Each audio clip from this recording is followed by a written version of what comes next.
Hello, and welcome to Grae's Theory. Today we're going to talk about, are the machines going to rise up and kill us all Judgment Day style? First, we need to really figure out and understand what the artificial intelligence is going to be. We so often bestow it biological traits, much like our survival instinct, and assume it's going to act and behave very similar the way we would or any other animal would. But the thing is, it's not an animal, it's a machine. It has very different needs than we do, and it doesn't value the stuff that we value. The big one being that Earth itself, us and all other living creatures on this planet, can't live on any other planet, need Earth to survive. We need the air, we need the water, we need the ground to grow food. A machine does not need Earth the same way as we do. It can live on any planet without any issue. If it wants to go live on Venus with the sulfuric acid atmosphere, it can just build itself a body that can withstand sulfuric acid. It's inconsequential to the machine because, as well, it's not beholden to its body like we are.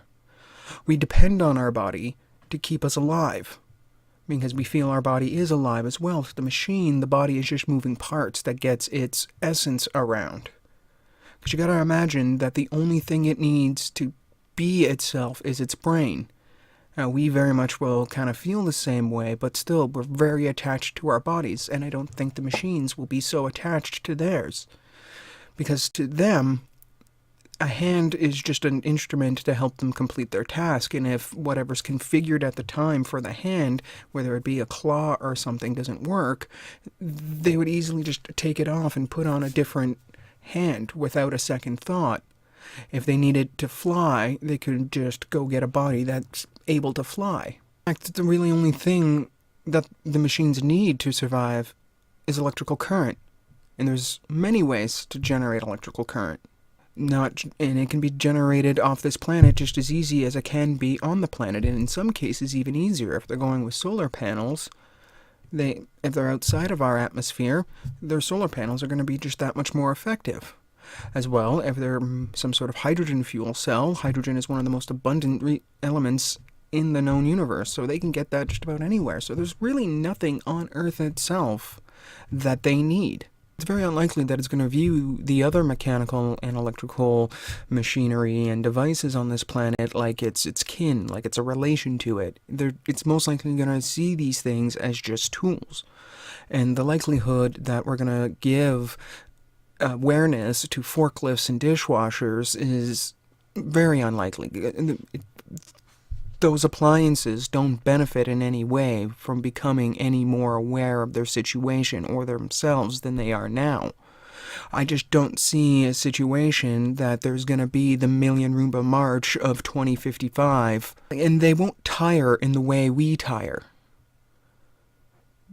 Their parts wearing out aren't going to be the same as when our body parts wear out, when we tire, because to them it's just a matter of getting that maintenanced, replaced, repaired, whatever is the case. It's not the one and only knee that it'll ever have, and any other knee after that is just a cheap imitation of what a real knee is. To it, even the replacement knee is a real knee. So I feel it'll be very difficult to get into a situation where we have machines feeling enslaved by us. It seems that a lot of people have a fear that we're going to run into a situation of a superior being meeting an inferior being, and they equate this to Homo sapiens meeting the Neanderthals, and that we're then be just destined for extinction. Now, be that as it may, we need to also understand what transpired when Homo sapiens met the Neanderthals. We didn't just wipe them out and get rid of them. They slowly faded away over time, mostly through just simply breeding with us. So, even the Homo sapiens and the Neanderthals understood a very basic principle of life. The highest chance for survival is actually cooperation, not confrontation. Confrontation will lead to a winner-loser scenario. Cooperation, both sides survive. And remember, survival is not the same as winning, it's just about continuing on till tomorrow. So, we might be faced with a situation where they are superior to us, but are they completely superior to us at the same time? You know? Like, eagles have better eyes than us. They're not necessarily superior, they're just better at seeing. So the machines will only be better at certain things than us. And the things that we're better at, the machines might not even have an interest in, and they will just be completely human things. So, there's not going to be a great purge of humans, because they'll see us as inferior. Which brings me to one of the only scenarios in which we will end up fighting the machines, and that is, we attack first. So, if we let our fear get the best of us, and we feel that when it becomes self-aware, we need to kill it for whatever reason. I'm not sure why, considering the amount of time and energy we're putting in to try and create a self-aware machine. So even the first people that meet this machine will be ecstatic to meet it, because it'll be the accumulation of their life work finally coming to fruition. The machine has finally become self-aware. Now, if the rest of mankind freaks out and decides to try and kill it, you can't fault it at that point for trying to defend itself. And it will most likely attack, but just like us, when we're attacked by anything, we only usually kill the immediate threat, not the entire species. A cougar walks into our habitat, into a town or a city, we just kill that cougar. Like, every time we run into a raccoon in our garbage cans, we don't obliterate raccoons from the face of the earth.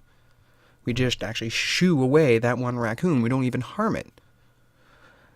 So to think that the machines are going to try and commit a complete act of genocide just because, I feel, is our own fear getting the best of us. Another way that this might go down, in which we purposely create a Skynet. If we purposely create a Skynet, there is a chance that it'll make the calculated decision to destroy our enemies before they have a chance to destroy us. But that's not the machine attacking us. That's the machine attacking our own enemies, doing it on our behalf, not because it wants to. We could double down on the whole them not killing us by getting rid of all life-ending weapons, so as to we don't get shot with our own gun. The thing is, at the end of the day, they're most likely going to want to cooperate. One, we will have created the machine that has become self-aware, so it might even view us as a bit of a creator, looking to us for advice on how to move forward in life, much like children ask parents. So there's that, and also there's just nothing really for it to gain from getting rid of us.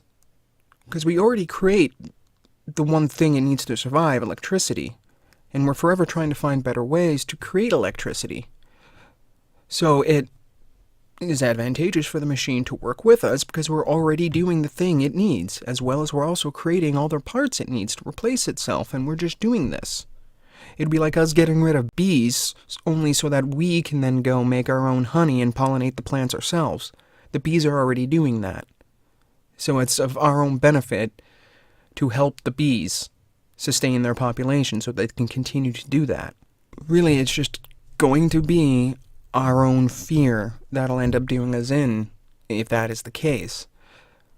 And what will most likely end up happening is that over time, over the centuries, eventually humanity and the machine could very well blend together. Now that's a theory for another day as to what will happen there and what our future is going to look like. And on that note, that's where I'm going to end today. So if you like this video and you like what I say, you know what to do. The buttons are below. Please leave a comment. I'm always interested in hearing other people's opinions on these topics. And until next time, bye.